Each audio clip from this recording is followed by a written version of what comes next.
Meghalaya Education Minister Rakam A. Sangma today said the department is assessing the high dropout rate in the state.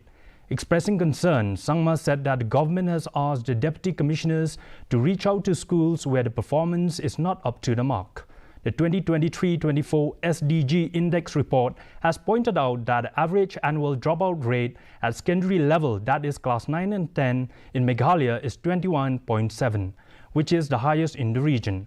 Assuring that the state government will take all measures to reduce school dropout, Sangma said the department is taking all measures to lift the education standards in the state. And maybe the school are not nearby. The lack of higher secondary schools also may be the reason.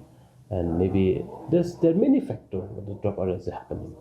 We are doing it departmentally. We are assessing and we are taking report, and we have even instructed both the DSUs and the deputy commissioner just to reach out and speak and meet the specific schools, because there are some schools which consecutively zero performance. Look, there are some of the schools that perform well in the rurals, but there are some of the schools where completely zero. Suppose I'll just give an example. In South Kerala, there are many rural schools who have performed well. Even East Kasi